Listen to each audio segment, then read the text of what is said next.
late. 15 yards for the Chiefs right here. Kelce gives a little push and comes back. Taylor and Travis continue to keep fans buzzing with headline-worthy moments. Taylor skipped the MTV VMAs despite being nominated, sparking endless speculation and fan theories. Swifties also pointed out lyrics they believe hinted at Travis all along. Meanwhile, Travis brought his own intensity to the season opener, clashing with Chargers' TR Tart and fueling the drama. What did the five fingers say to the face? What? Slap! Taylor and Travis continue to dominate headlines, serving up more twists and talking points than a primetime drama, with every move sparking speculation, theories, and endless social media chatter. Insiders are buzzing that Taylor's sprawling $26 million Rhode Island estate could play a role in future wedding plans, fueling those familiar wedding bells whispers, while she simultaneously keeps fans in overdrive by dropping Target-exclusive album covers for her latest release, The Life of a Showgirl, turning collectors into full-on detectives scrambling for every variant. Adding more intrigue, her decision to skip Travis's Brazil game wasn't just about safety. It also came down to cost, logistics, and plain common sense. Then there's her surprising no-show at the MTV Video Music Awards, which left fans in shock. Last year, Taylor was the undisputed queen of the VMAs, racking up 12 nominations and taking home 7 trophies, but this time around she had just 1 nomination, which, according to insiders, may have been enough reason to bow out. After all, when you're used to sweeping categories, a single shot at a statue might feel more like showing up to a feast and only finding one dish on the table. Her absence instantly transformed social media into a buzzing debate hall, with theories flying everywhere. Some suggesting she skipped in favor of supporting Travis in Brazil, others whispering about a secret Selena Gomez wedding cameo, and plenty praising her for skipping the stress altogether and just living her best life. Some Swifties even joked that if the VMAs had a Best Podcast Guest category, Taylor would have been a shoo-in, thanks to her record-breaking appearances, which is both hilarious and, given her track record, oddly believable.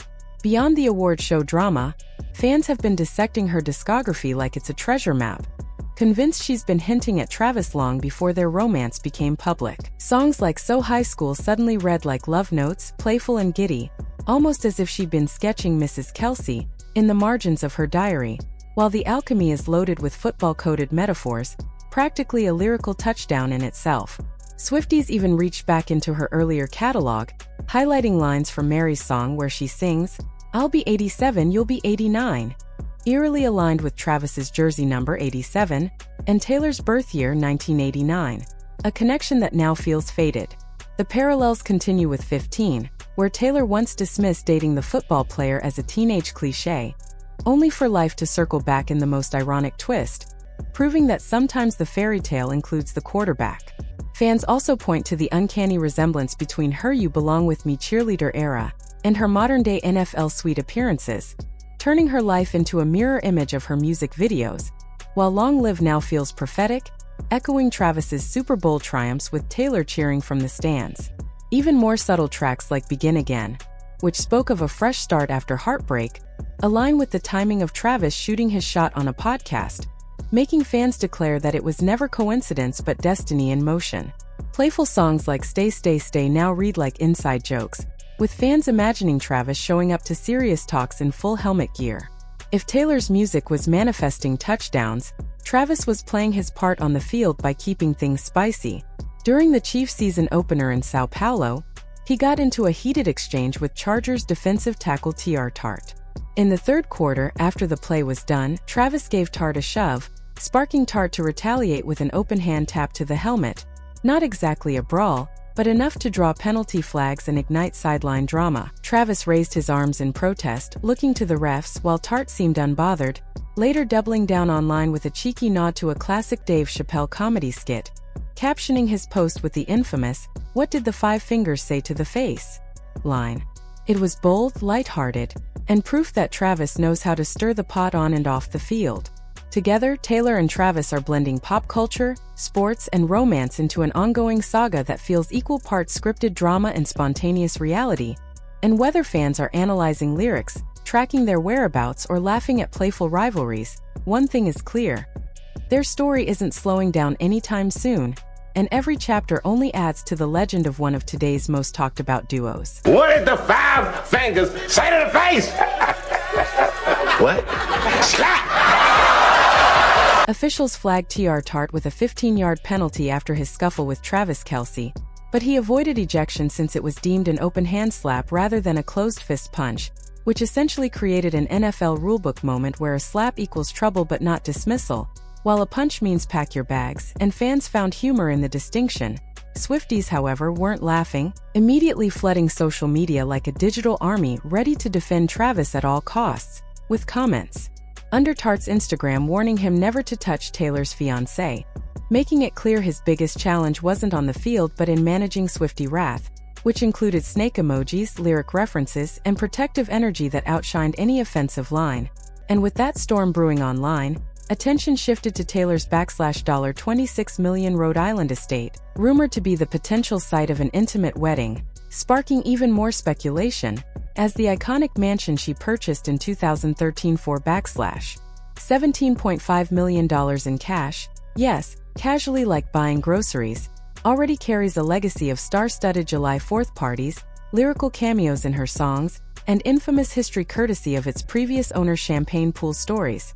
Now with $2.6 million in fresh renovations underway, including expanded rooms, more bathrooms, and a brand new kitchen, insiders whisper these upgrades aren't just for luxury living but could be preparation for the ultimate romantic event, though the word is the ceremony will be kept private, family-focused, and secured tighter than any stadium during the Super Bowl, making drone shots impossible, while even Rhode Island's governor cheekily pitched the state as a wedding capital, knowing that if Taylor and Travis tie the knot in Watch Hill, the occasion would be less of a wedding and more of a statewide holiday, especially since Taylor's presence in the area has already influenced local policy through what many call the Taylor Swift tax, a luxury property surcharge born out of the economic buzz her purchase generated, proving once again that only Taylor could buy a house and inadvertently reshape tax laws. And if that weren't headline-worthy enough, Taylor gave fans another reason to lose their minds by unveiling 3 Target-exclusive album cover variants for her upcoming record The Life of a Showgirl,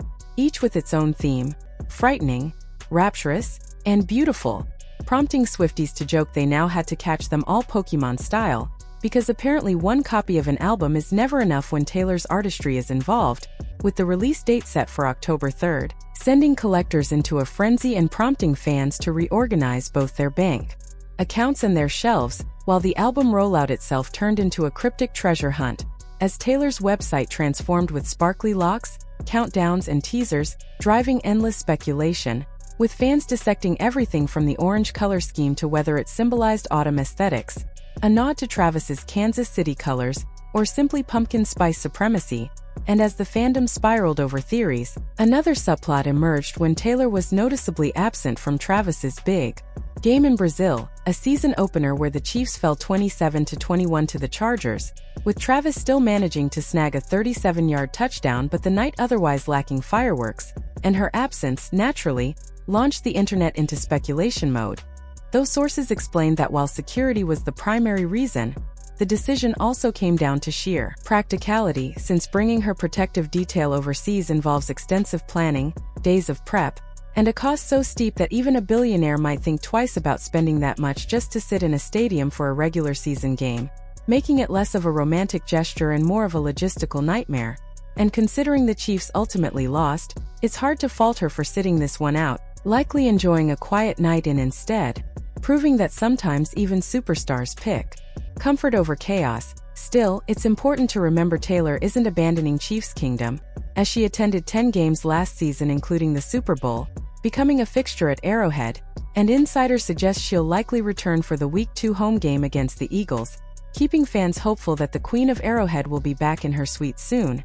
And with wedding rumors swirling, music drops sparking fan mania, and Travis's on-field drama adding spice, it's safe to say the Taylor and Travis saga continues to blend sports, music, and pop culture in a way that no one else can, leaving fans eagerly awaiting the next twist in their story.